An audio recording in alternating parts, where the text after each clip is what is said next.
Yo, what's going on, homies? It's your boy Stumped, back from the OPTC video, and in today's video, we're taking a look at the new Rocks Pirates over on the Striker team, over in the PvP game mode, seeing how they rock, seeing how they roll, and seeing the development of the Striker team from literally a week ago.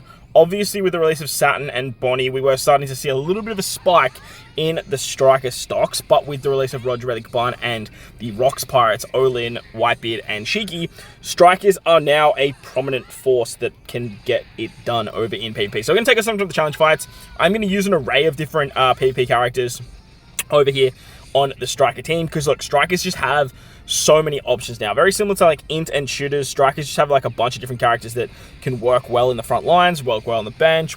You have other characters I'm not even using, and yeah, like I said, the team has developed quite a lot over the last sort of week since the release of, like I said, those powerful characters. So for the first fight, we're taking on the Akane fight. We're utilizing Nami in the front lines. We have Cat Viper with his level limit break, and we have Bonnie on the bench.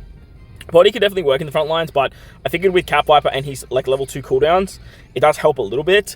Obviously using Roger Relic with their level 3 cooldowns is a little bit better, but Roger Relic really want to have 6 in characters, so then it does restrict you from using characters like Weevil, characters like Bonnie, Nami. Like, you can definitely do it, and we will do it at the back end of the video, but I do think that's probably the best version of the team. But at the same time, like, I wanted to showcase a little bit more. I already did the video with like Saturn, Bonnie, and all the 11th anniversary characters as well. So go check out that video if you guys want to see some more of sort of like these powerhouse demons on the team. And I already did a Roger Relic showcase over on the in team as well. So I really wanted to try and put a lot of the focus on the God Valley Rocks Pirates for today's video. We are still running the new PvP rare recruits in Lilith and Vega Force, and then we have the Sword Donnies. They're pretty much a staple on every single team. Like for Strikers, like they kind of need the Sword Donnies, like the Confusion, the half stats, the shield. It works so well, and then obviously the PvP rare recruit just hits so damn hard. And when you have half stats from not only the Sword Donnies, but from the new God Valley Rocks Pirates, you can get a lot of damage output with that particular unit, provided you have the 6 Ed characters on the team, which we actually do for pretty much every single one of those teams. As you can see, like 1, 2, 3, 4, like the damage just goes up and up and up with that particular character. So Cat Viper is a fantastic option in the front. He gives that extra cooldown to the Rocks Pirates. Rocks Pirates passive give level 7 HP, defense, and speed, I believe, to Striker units. They also give Egghead characters crit and guard buff, I believe. And then if you have 6 Strikers on the crew as well, you get extra buffs for their passive as well. Their special targets, I believe it's 2 characters, or it might be 3 characters, to halve defense. And then they target 2 characters with the lowest defense for 5 times their attack in damage, which obviously means that they're just going to be hitting those characters that they halve stats very, very hard. They give an attack buff as well, I believe, on their special, and then they also provide a counter mechanic for your Egghead characters too. So realistically, like, you want to try and run like a Striker Egghead lineup with them, like that's going to work the best. And again, when we get towards the back end of the video and you guys see that sort of more in-centric setup, it is gonna show dividends of how powerful that actually is. But then having the shield and the counter mechanic on these Egghead characters, thanks to the Sword Donnies and the God Valley Rocks Pirates, you can do some pretty disgusting things. Nami in the front lines, look, she's absolutely incredible. Like getting the 100% cooldown and then having the haste kick in right after you do, say for example, you use the little special goes, you get the Nami special off, and then you just rock that damage again after half stats. Like you can just output so much damage, Now Bonnie in the back, not ideal. Honestly, Bonnie in the front is stereotypically what you want to try and do, especially if you have, like, well, when we get down the line, I should say, and you have your Bonnie at level 150. That super special is just absolutely demonic. A 30% rollback on every single character, half stats on every single character. It's absolutely, like, feral. And when we see Bonnie on more banners moving forward, and we can actually put that together, it'll be very interesting to see what that looks like. And hopefully that won't be too little too late. Kind of like the Sulongs from the 10.5 anniversary. I finally got them to level limit break 5, and like now it's just kind of like, well, slashes, they're just not relevant anymore. So hopefully we don't have to wait too long for that. But if you do for some reason have your Bonnie maxed out, you can do some absolutely just demonic things with her in the front and just rely on a little bit of RNG, which we do for the next fight, I believe. So Cat 5 is a great option if you have him. He's a very old PvP rare recruit. His level limit break makes him very viable. Nami, obviously getting the 100% cooldowns works great. Weevil on the bench is fantastic because he's just like a pure damage dealer. And again, just having the bulk from God's Valley Rocks Pirates just allows you to just tear through lineups by utilizing these absolutely demonic damage dealing units like the PvP rare recruit Lilith, and then having characters like Bonnie rollback specials and Weevil doing Weevil type things. So that's one of the setups that we were using. It doesn't really have a lot of damage output besides rocks and the new PvP rare recruit, but obviously they can do stuff like that, which is pretty damn feral. Alright, so we're going to take on the Pika challenge fight, and we're going to bring Bonnie into the front now. Bonnie in the front is fantastic, especially when you're relying on a lot of damage output units, because Bonnie's just another character that can give half stats. And with God's Valley Rocks Pirates, then you got the, I keep calling them God's Valley Rock Pirates. I keep going to say their name, and then I say God's Valley, and I just keep trying to roll with it, but it just sounds stupid now, so apologies for that. The Rocks Pirates, they obviously halve defense, but they don't hit a large array of characters. The Shield Donnies, they hit 3 characters, so then having Bonnie just hit a few more units just allows you just to continuously get half stats off, and it works very, very nicely. Obviously, if you come up against characters that are immune to half stats, it is going to be a bit of a problem, namely like characters like Strength Luffy, but strikers just have so many different options that you can run with nowadays that you can just pivot characters and still get the W depending on what you're coming up against. PvP's in a very funny place, which is a good place, that you can't just sort of run one team and just reliably beat everything comfortably. Not like back in the day with V1 Roger and V1 Odin, where you just threw them on the Slasher team and you just basically mollywopped everything. Now we're in a bit of a position where that certain teams are better against other teams, and certain characters are better against other characters, and it gives you a little bit of diversity when sort of going up against mirror match teams, or when you are going up against some of like the bigger, more powerful teams in the game. So as you can see, the Rocks Pirates can hit so damn hard. If you have the half stats off and then their 5 times damage kicks in, the damage numbers that they can provide are pretty damn special.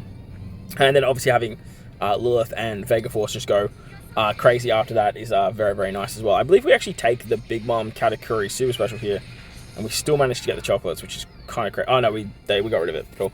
That's a big upside to having their confusion tactics, and why the sword unit is just so reliable at stopping enemies specials. Not only through the confusion, but like the shield, what's it called, and the half stats. So it's very, very nice stuff there. So Bonnie coming in clutch towards the end, they're actually doing some damage, which is pretty nice. And yeah, using her in the front does work quite well because you have so much bulk from the Rocks Pirates. So if you have her maxed out, like I said, try her in the front because she can do some pretty nice things. And later down the line, like I said, when you get her to 150, you can do the damage output and all that fun stuff. So it works pretty nicely. So 5,000 fixed damage from the Rocks, and then you get the 16k, which is very, very nice. And then you get that counter on top of it too. Strikers also have access to characters like Verse Law. Verse Law is one of the characters I haven't really showcased too much on the channel. I don't really love him too much, but now that Strikers have got a prominent team, he definitely can shine against slasher-based builds. You have other characters too, like Saturn, who I'm not using in today's video. You can use Vivi Rebecca 6+. They're actually a fantastic character with their cooldowns and defensive drops and stuff like that. Obviously, we have characters like Roger Ray the Gaban, which work fantastically. You could even run Kid. You can somehow make the Egghead characters work, and like the Kid Pirates or the Worst Generation with something like, for example, like Worst Law. He satisfies the Worst Generation and the Egghead tag. So you could do some fun stuff there, get the cooldowns from Kid, do some damage that way. But utilizing Law against Slashes works so well because he obviously can special bind, he can actually bind. He does HP cards, he can counter. He has a revive, which works really, really well. And then obviously with the bulky passive that I've been talking about with God's Valley, see, I almost did it again, the Rocks Pirates, he can just sort of get his specials off quite frequently.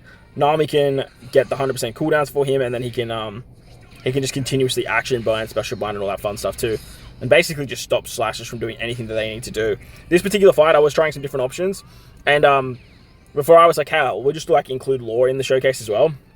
I was like, really struggling to sort of bypass stuff like the super specials and whatnot. And then I was just like, wait a second, we have Law. It's just absolutely destroy Slashers. And the Verse Law Blackbeard combination, whether you're using Verse Blackbeard or Verse Law, both of those characters just absolutely decimate poor old Slashers. They're just sort of in a really bad spot when it comes to the anti-meta, so it's what it is. So overall, like, Strikers have come a long way, which is nice. I still don't think they crack that top echelons, though. I don't think they're as good as something like Int. I don't think they're as good as something like... can maybe argue they're as good as Strength with the next team that you're out to see. I definitely don't think they're as good as Shooters. I don't think they crack that sort of echelons, but honestly, like looking at sort of the teams that we have in the game now, they could probably like make an argument for top 5, if not be that sort of 4th to 5th slot as best teams in the game. Right now, I think int and shooters are just like well above everything. They have a tendency to sort of just mow through most lineups. Other than that, driven powerhouse is still very, very prominent. So you could maybe make an argument to me that strikers could fall in around that 4th slot, maybe even that 5th slot if you're talking about the this side, the new side team, the straw outside team, and those types of teams too. So strikers have come pretty. They've been on the up for a little while, but they are now well and truly on the up, and I feel like they don't even really need another unit to sort of get them over the line because they have so many good units at their disposal. But if they sort of just get like one more injection of maybe one character that's incredibly insane, or like I said, if you have that level 150 Bonnie at the wings, like you can see some pretty gnarly things when it comes to striker-based teams. So we're going to wrap it up with the strength fight. This is the one with Roger Rayleigh Gaban. I do think this is probably the strongest rendition of the striker-based teams. However, like I said at the start, towards the start of the video, the PvP game mode right now, it's not so much like, hey, I'm going to build this team and I'm going to go beat everything. You probably could with the right RNG and like come down to the last seconds and whatnot. But if you're versing slashers, like you kind of want to bring verse law. If you're versing, say, Memory Sanji, like on that economy fight, you don't really want to bring this type of setup because you're running a predominant int-based lineup, and once that Sanji goes, he can hit so damn hard. But Roger Rayleigh Gaban, obviously they have that ability to hit all enemies for 1.5 times their attack, and then if they go and then Nami gives them back the cooldowns, which I think is exactly what happens in this fight, so that's always fun. You have that 1.5 times attack that goes through defense, which is hitting for around 8.5k. Mine is level 120, so I'm looking at around 9k, but like the damage numbers is just absolutely absurd. You have Nami then give back the cooldowns for that, and then you just get the haste off, which I don't know if we get the haste. Yeah, we do. So like something like this is just absolutely disgusting. Like that amount of damage output is just not fair. Like it's just absolutely crazy. So seeing them do that is phenomenal. If you have 6 int characters on the team too, they get the death shot. They give 3 cooldowns to strikers too, which is really, really nice. And that just allows, again, Nami, Sword Donnies, the Vegapunk unit to go a little bit faster and just do stuff like that, which is just absolutely wild. But overall, the Rock Sprites are very, very good. They give an attack buff. They do half stats. They do damage. They provide bulk. They're doing a lot for the team, and strikers, like I said, they've come a long way. But let me know what you guys think in the comment section below. Way down there, bell like button. Hit the subscribe button, do all that good stuff. Most importantly, wherever you guys are in this beautiful world, please remember to enjoy the day. As always, homie, thank you all for watching, and I'll catch you on the next one. Let's